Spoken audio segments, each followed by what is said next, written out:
তালের সিজন তো চলেই এলো, তাই আমি আজ আমার গোপাল সোনার জন্য বাড়িতে তৈরি করে নিলাম গরম গরম তালের নাড়ু। তো নমস্কার, রাধে রাধে বন্ধুরা, ছোট্ট গোপাল সিঙ্গার চ্যানেলে তোমাদের সকলকে জানাই অনেক অনেক স্বাগত। আশা করছি তোমরা সকলেই খুবই ভালো আছো, আমিও সৃষ্টিকর্তার কৃপায় খুবই ভালো আছি। আজকে তোমাদের সামনে আরো একটা ছোট্ট মিনি ব্লগ নিয়ে চলে এসেছি। ব্লগের প্রথমে তোমরা একবার কমেন্ট করে বলে যাও যে তোমাদের ওখানে কেমন বৃষ্টি হচ্ছে। আমাদের এখানে ভীষণই বৃষ্টি হচ্ছে, তাই তোমাদের গোপাল সোনা একদমই স্নান করতে চাইছিল না, তাই আমি জোর করে ধরে বেঁধে ওকে একটুখানি জলে স্নান করিয়ে দিলাম। আজকের গোপাল সোনাকে স্নান করেছিলাম চন্দন পাউডার মাখিয়ে। আচ্ছা, তোমরা একটু কমেন্ট করে বলে যাও দেন আজকে আমার গোপাল সোনাকে এই ড্রেসটা পরে কেমন লাগছে। আমি জানি আমার গোপাল সোনার ভিডিও দেখতে তোমরা অনেকেই পছন্দ করো, তো আমার এই ভিডিওগুলো তোমরা কে কোথাতে দেখছো একটু যদি কমেন্ট করে জানিও তাহলে অনেক ভালো লাগবে। তো যাই হোক, তোমাদের সাথে গল্প করতে বলতে আমার গোপাল সোনাকে স্নান করিয়ে আমি রেডি করিয়ে দিয়েছি। আগের এক ভিডিওতে আমার গোপাল সোনাকে অনেক ভালোবাসা দিয়েছিল, তাই তোমাদেরকে অনেক অনেক ধন্যবাদ। আর এইভাবে আমাদেরকে সাপোর্ট করতে থাকো। যারা যারা আমার এই পেজটাকে এখনো ফলো করোনি তারা ঝটপট আমার পেজটাকে ফলো করে দাও, তাহলে আমি যে ভিডিওগুলো পোস্ট করব সবার প্রথমে সেই ভিডিওগুলো তোমার কাছে পৌঁছে যাবে। যাই হোক, সমস্ত ঠাকুরকে আমি ফুল দিয়ে সাজিয়ে দিয়েছি।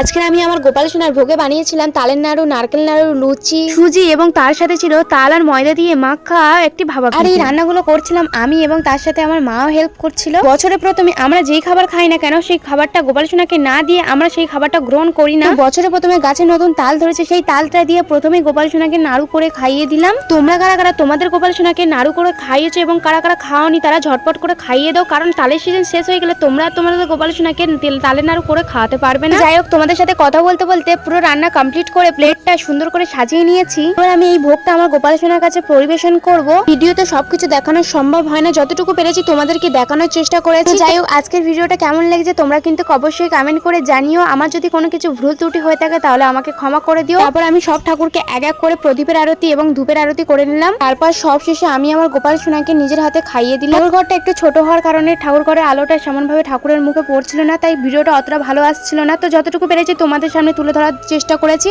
আশা করি তোমাদের খুবই ভালো লাগবে। তো যাই হোক, আজকের ভিডিওটা আমি এখানেই শেষ করছি। তো দেখা হচ্ছে পরের ভিডিওতে। তো তোমরা যারা যারা এখনো আমার পেজটাকে ফলো করোনি তারা ঝটপট করে পেজটাকে ফলো করো।